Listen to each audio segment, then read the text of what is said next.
അങ്കമാലി കിടങ്ങൂർ മഹാവിഷ്ണു ക്ഷേത്രത്തിന്റെ പരിസരത്തു നിന്ന് വരുന്ന വാർത്ത അത്ര ശുഭകരമല്ല. പ്രകോപിതനായ ആന, മയ്യനാട് പാർത്ഥസാരഥി എന്ന ആന അവിടെ വിശ്രമിക്കാൻ കൊണ്ടുവന്നാണ് അല്പസമയം മുൻപ് അവിടുത്തെ പഞ്ചായത്ത് പ്രസിഡന്റ് നമ്മളോട് പറയുന്ന. ആന വളരെ തിക്ലി പോപ്പുലേറ്റഡ് ആയ, ജനസാന്ദ്രത കൂടുതലായ ഒരു പ്രദേശമാണ്. അതിൻ്റെ ചുറ്റും, ആ അമ്പലത്തിന് ചുറ്റും ഇഷ്ടംപോലെ വീടുകൾ നമുക്ക് കാണാം. അവിടെ ആ ഗ്രൗണ്ടിൽ ഇപ്പോൾ അക്രമാസക്തനായി നിൽക്കുകയാണ്. ആനയെ മയക്കുവെടി വെക്കാനുള്ള ശ്രമങ്ങൾ നടക്കുന്നു എന്നാണ് മനസ്സിലാക്കുന്നത്. ആനയുടെ ചവിട്ടേറ്റ് ഒരാൾ മരിച്ചു. ഷൈജു, പി ഷൈജു, മാതൃഭൂമി ലേഖകൻ അവിടെ നിന്ന് ചേരുന്നുണ്ട്. ഷൈജു, നമുക്ക് അവിടെ നിന്ന് ഇപ്പോൾ കിട്ടുന്ന വിവരങ്ങൾ എന്തൊക്കെയാണ്? നമസ്കാരം.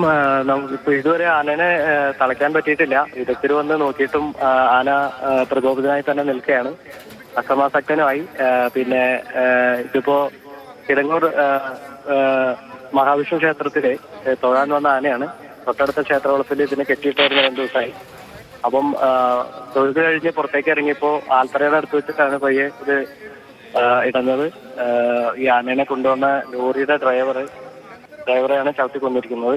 പിന്നെ 2ാം പാപ്പാനായ കൊല്ലം സ്വദേശി പ്രദീപ് പരിക്കുകളോടെ പിന്നെ അങ്കമാലി ലിറ്റിൽ ഫ്ലവർ ഹോസ്പിറ്റലിൽ ചികിത്സയിലാണ്. ആളുടെ സ്ഥിരീകരിക്കാൻ പറ്റുന്ന വിവരമാണല്ലോ അല്ലേ ഷൈജു? ഇപ്പോൾ അല്പസമയം മുൻപ് ഈ പഞ്ചായത്ത് പ്രസിഡന്റ് പറഞ്ഞു അത് 2ാം പാപ്പാനാണെന്നൊക്കെ പറഞ്ഞു. നമുക്ക് സ്ഥിരീകരിക്കാവുന്ന വിവരങ്ങളാണ്. ലോറി ഡ്രൈവർ തന്നെയാണ്. പിന്നെ മരണപ്പെട്ടിരിക്കുന്നത് ഡ്രൈവറാണ്. ഈ ആനയെ കൊണ്ടുവന്ന ലോറിയുടെ ഡ്രൈവറാണ്. വിഷ്ണു എന്നാണോ ഇദ്ദേഹത്തിന്റെ പേര്? വിഷ്ണു എന്നാണ് അദ്ദേഹത്തിന്റെ പേര് പറഞ്ഞു കേട്ടത്. വിഷ്ണു എന്നാണ്. അത് നമുക്ക് സ്ഥിരീകരിക്കാനായിട്ടില്ല.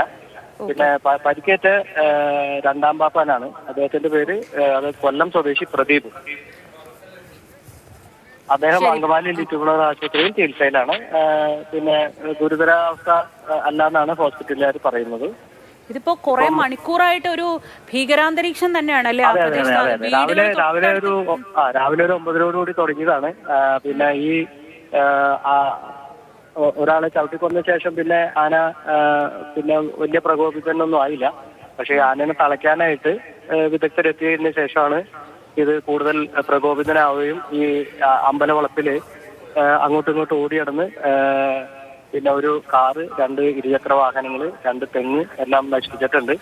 പിന്നെ അതിന് മുന്നായിട്ട് പിന്നെ ഈ പന്തലിന്റെ സാധനങ്ങളുമായി വന്ന മിനി ടെമ്പോ, അതുപോലെ തന്നെ ജനറേറ്റർ കൊണ്ടുവന്ന മിനി ലോറി, ഇതെല്ലാം പിന്നെ കുത്തിമറിച്ചിട്ടിട്ടുണ്ട്. ഇപ്പോഴും ഇതിനെ തളയ്ക്കാൻ പറ്റിയിട്ടില്ല. പ്രകോപിതനായി അങ്ങോട്ടും ഇങ്ങോട്ടും ഓടി നടക്കുകയാണ്. ഷൈജു, ഇതിനിടയിൽ ഒരു വിവരം വരുന്നുണ്ട്. ഷൈജു അവിടെ ഉണ്ടോ എന്നറിയില്ല. മയക്കുവെടി വെച്ചു എന്നൊരു വിവരം വരുന്നുണ്ടല്ലോ. മയക്കുവെടി ഇതുവരെ വെച്ചിട്ടുണ്ടായിരുന്നില്ല. ഞാനിപ്പോ ആ സ്ഥലത്തുനിന്ന് അല്പം മാറി നിന്നാണ് സംസാരിക്കുന്നത്. എന്തായാലും എനിക്ക് തോന്നുന്നത് മയക്കുവെടി വെച്ചു എന്നാണ്. അങ്ങനെയുള്ള വിവരങ്ങൾ നമുക്ക് വരുന്നുണ്ട്.